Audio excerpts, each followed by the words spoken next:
Xu Kuanghua was a master guqin player, and he was the leader of the Zhejiang style. He lived on a small lane in the city of Hangzhou.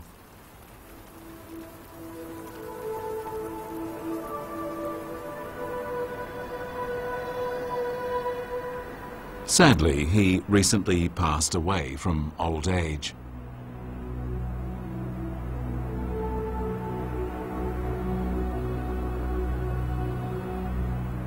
In his 90 years, he played the guqin for 86 of them. In China, there are less than 100 people who have played the guqin for this long.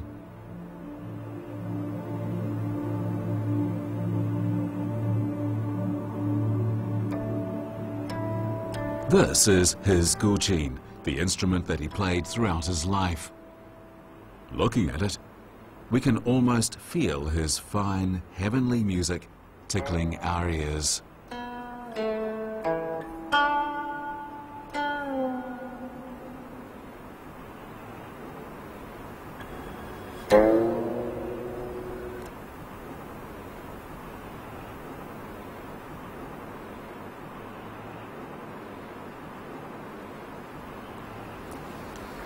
The guqin is sometimes referred to by its description, the plucked seven-stringed Chinese musical instrument.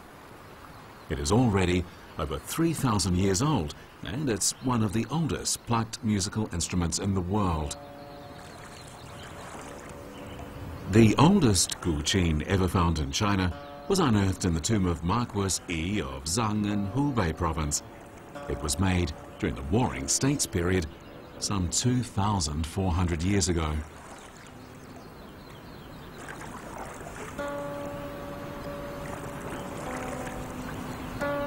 The Book of Documents is China's oldest collection of essays. One of the essays is about how Shun, a ruler in distant antiquity, played the guqin.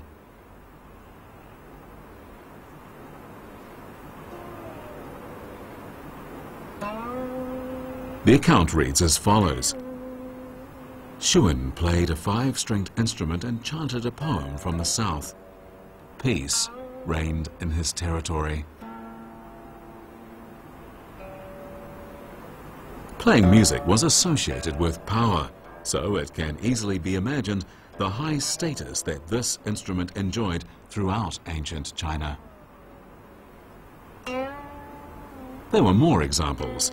Playing the guqin was representative of traditional artistic skills. It came well before chess playing, calligraphy and painting.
Hangzhou is at its best when viewed in mist through a window where everything takes on a poetic, mystical tone. Such a view is called a scene through a veil.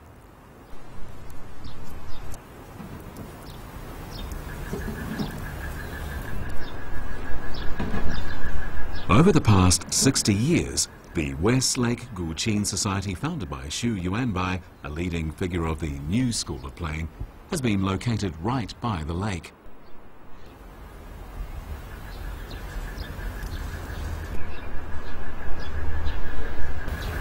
The current chairman of the Westlake Guqin Society is Xu Yuanbai's grandson, Xu Junye. His father was the famous Guqin player Xu Guanghua we mentioned at the beginning of this program.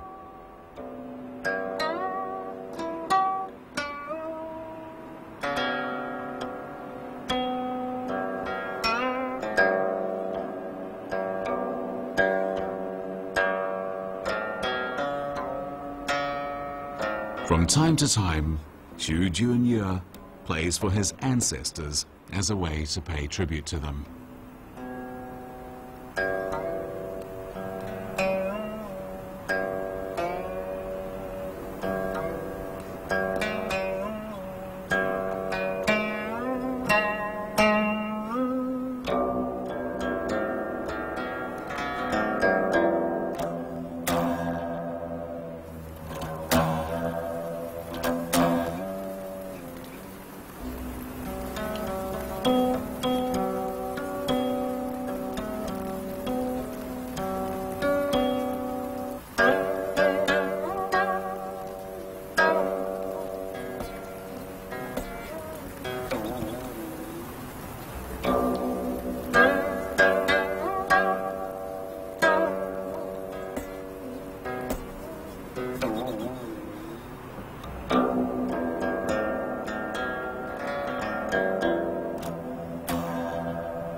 Early Guqin were made in the shape of the phoenix in pursuit of peace and auspiciousness.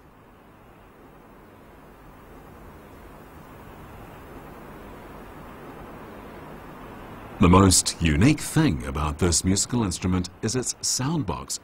It's not made of wooden boards, but out of a hollowed piece of wood.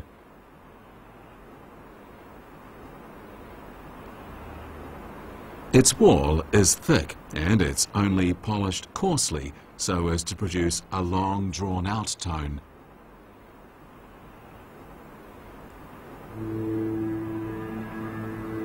The soundbox is round on top but flat at the bottom.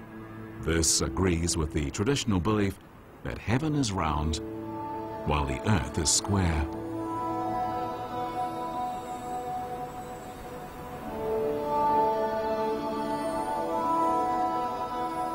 Each Guqin has 13 emblems on it standing for the 12 months of the year plus a leap month.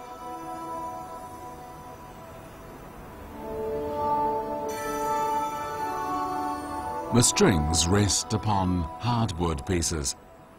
These pieces are called the mountain. On the bottom are two round slots, the large one called a dragon pool and the small one called a phoenix pond. The Guqin therefore has a mount, a pool, a dragon and a phoenix. It thus stands for everything under heaven. The Guqin has become a living creature. It has a spiritual nature. In pre-Qin dynasty society over 2,000 years ago, playing the Guqin was a symbol of social status for the literati and officialdom. Apart from occasions such as ceremonial worship, Guqin playing was seldom done in public. It might have been played for a gathering of the people for entertainment, however.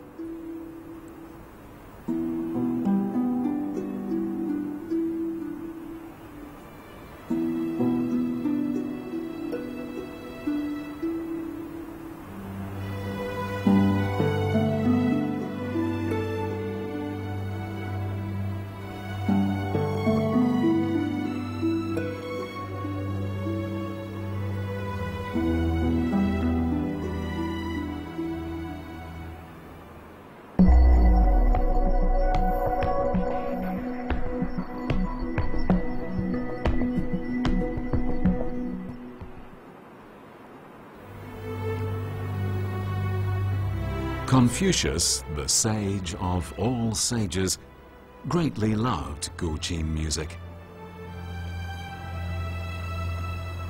In fact, Confucius developed a theory for learning how to play the guqin. To Confucius, it was far from enough to learn the skills. There was something else one had to master.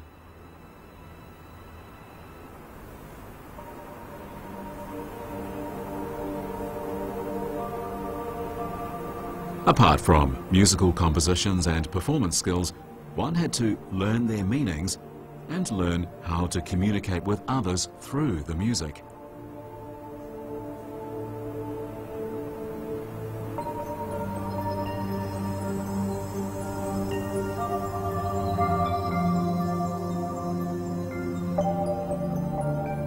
It is told that once Confucius's teacher was playing an ancient piece when Confucius suddenly approached him.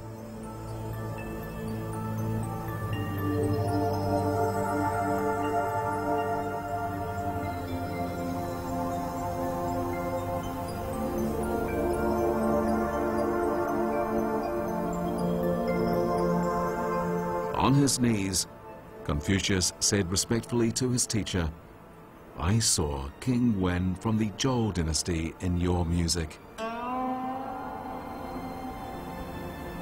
The teacher was greatly surprised. This piece, he told Confucius, was composed by King Wen of Zhou. Its name, in fact, was the King Wen Melody.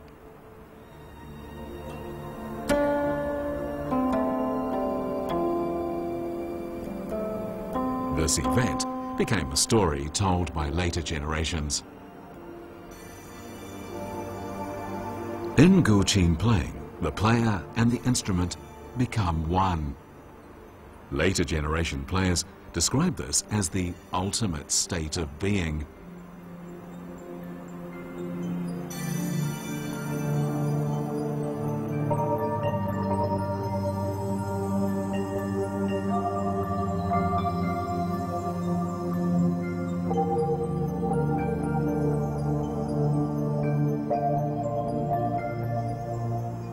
In the music of the guqin, Confucius met an ancient figure.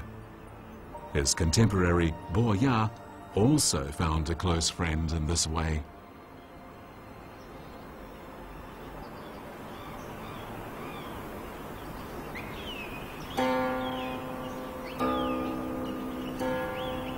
As a famous guqin player, Bo Ya often felt lonely because nobody could understand his music.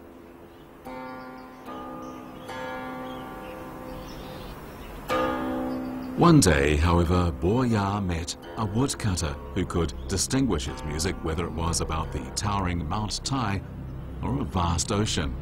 The two became deep friends.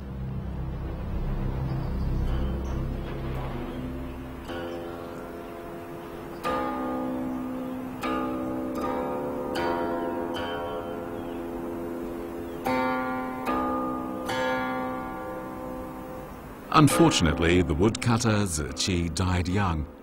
Bo Ya was devastated by his death.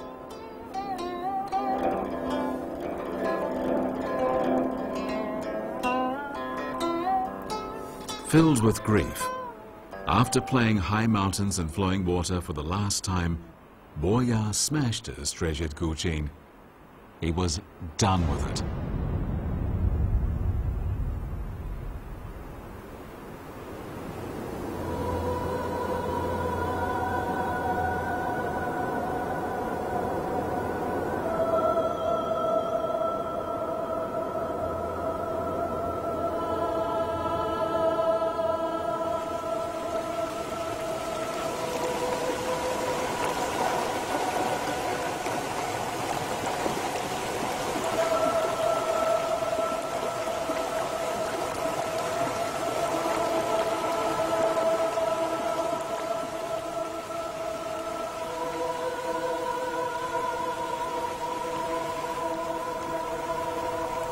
Bo Ya has long since returned to the soil, but the two pieces he played before he smashed his guqin have been passed down to new generations of players.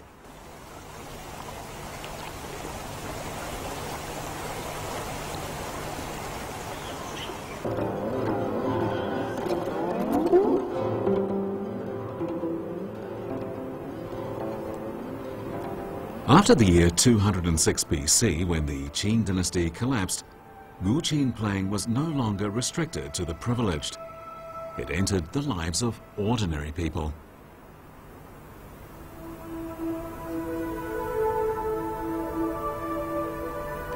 Over the 700 years that ensued, guqin playing underwent a significant change in form.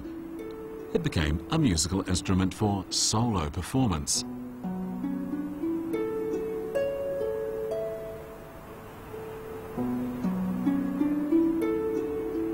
Over this period, many famous melodies were composed.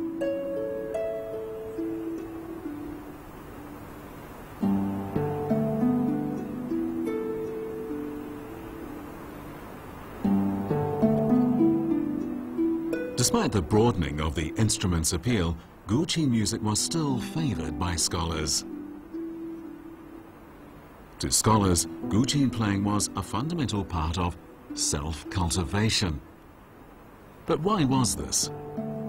It was because of the unique tone of the instrument.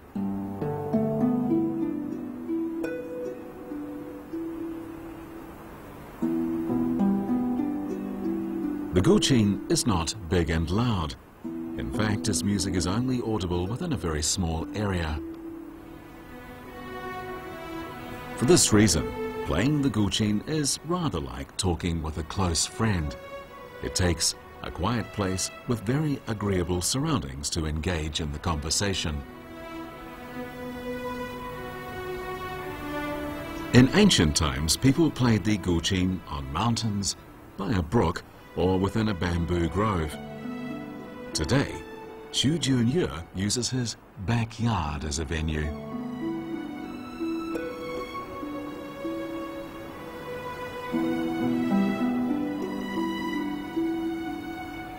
Playing the guqin is like pouring out one's heart to an intimate friend. It is also like a subtle murmuring between the player and the instrument.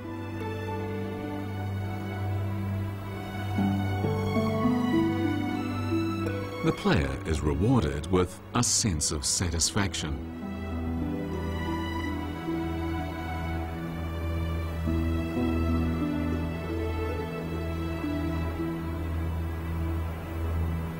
The three most popular tones in guqin playing are scattered tones, floating tones, and stopped tones.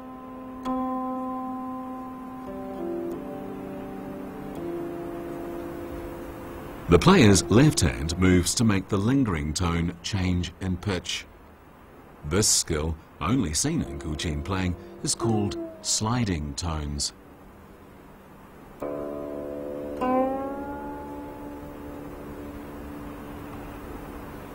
Using this skill, the lingering tone will become weaker and weaker until it fades out. The player's thinking follows the lingering note to travel up, down, or waver in a fascinating world of the imagination.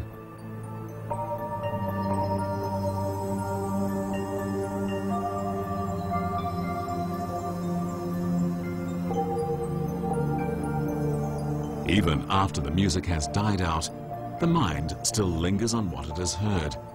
This is referred to as the implication continues even after the music ends. This was precisely what traditional scholars were in pursuit of, a highly enjoyable artistic experience through a melody full of changes. Intellectual emotions were awakened to conquer material concerns, or to usher the player and audience together into a higher realm.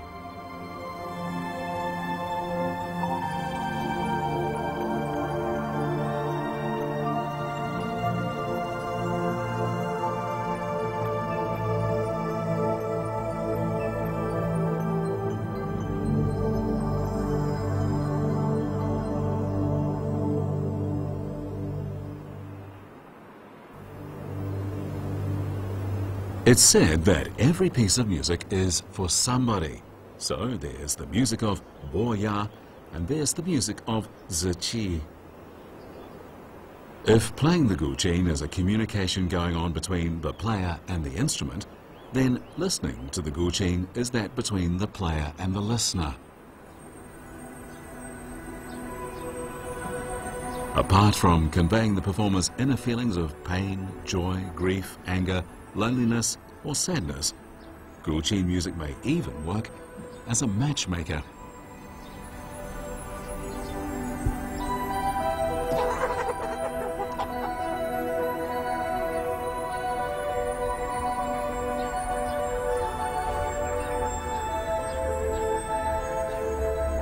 During the time of the Western Han Dynasty, the guqin caused love to arise between famous scholar Sima Xiangru and a very pretty, highly literate girl from a wealthy family named Zhuo Wenjuan.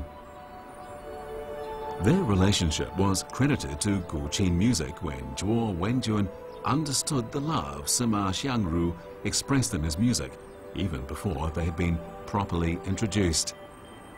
She was touched, and nothing could stand in her way. The two eventually married, creating a story that later generations enjoyed telling time and again.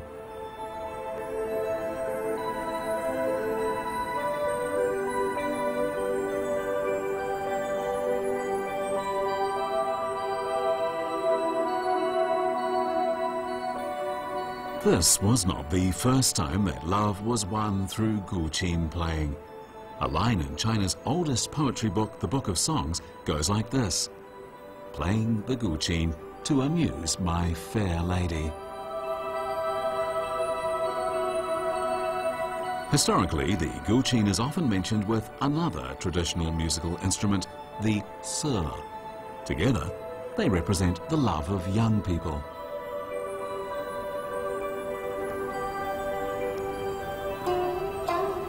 From the story of the romance between Sima Xiangru and Zhuo Wenjuan, later generations composed "The Phoenix Seeks His Mate."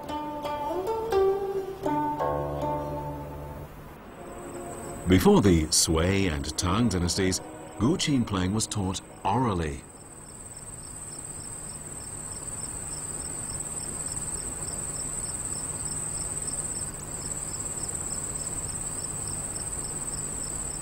The problem with this was that if any words were forgotten, a musical piece might be different from its original or even lost altogether.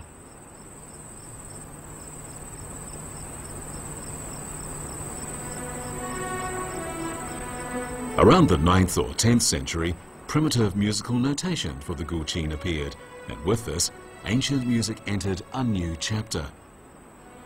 One can never underestimate the significance the scores had in the spread of guqin music.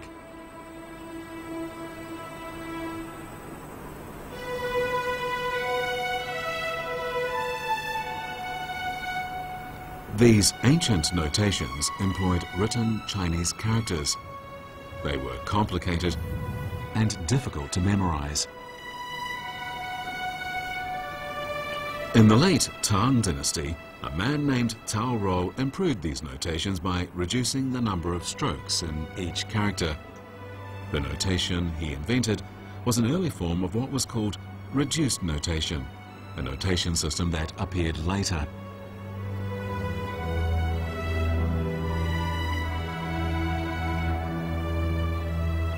Today, of course, most musicians use modern musical notation. Apart from very established masters in the traditional Chinese style, few can read the reduced character notations.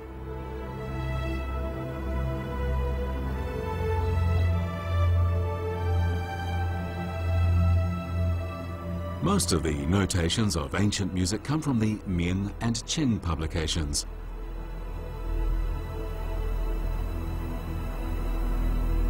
These eras were a time of an influx of Western ideas. Printing technology progressed rapidly, and this made musical notation printing easier than ever.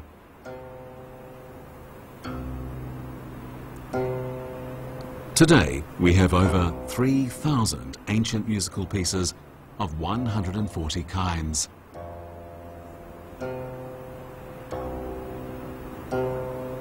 Famous pieces like High Mountains and Flowing Water, dialogue between fisherman and woodcutter, and 3 variations on the plum blossom theme have become classics capable of releasing feelings bottled up in the heart concerning life and nature.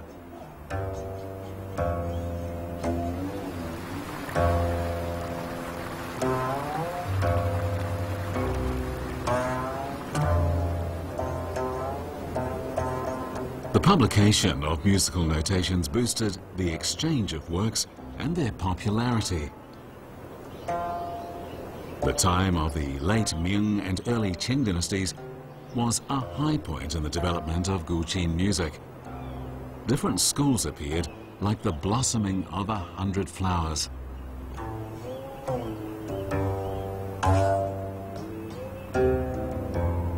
Due to geographical variation, different teachers and conditions arose in which ancient pieces were handed down. 2 schools, Yushan in Changshu and Guangling in Yangzhou, both within Jiangsu province, appeared first.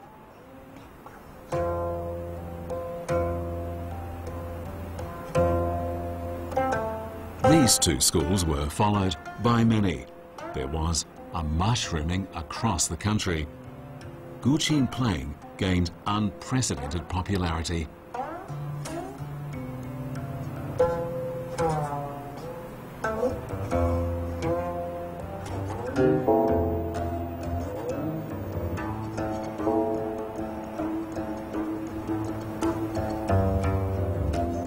The Zhejiang school was founded by Xu Jianyu's grandfather, Xu Yuanbai.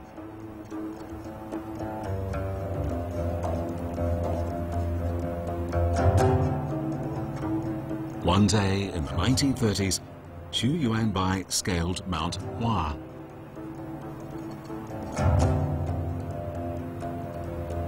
In front of an endless pine forest and numerous-looking strange rocks, he took out the Guqin he had brought with him and played a classical piece called High Mountains and Flowing Water.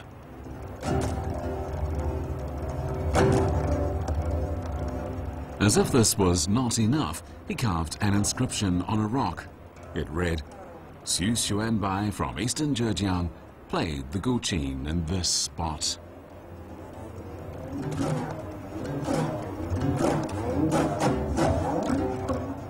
The Zhejiang style emphasizes a delicate treatment of notes.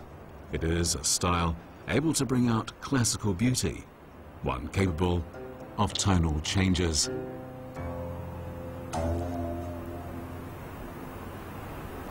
High Mountains and Flowing Water was Xu Yuanbai's favorite masterpiece.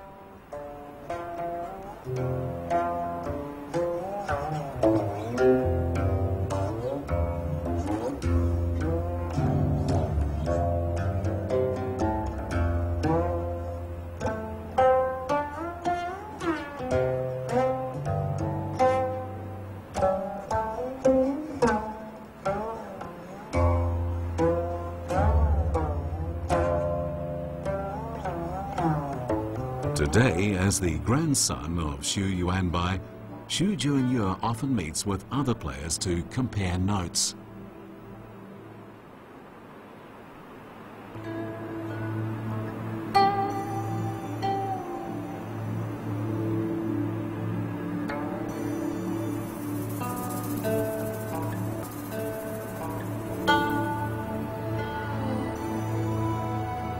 People in China are often overwhelmed by the superb skills of these master players. They're also overwhelmed by the heavenly music they conjure from their instruments. This ancient form of music is already several thousand years old.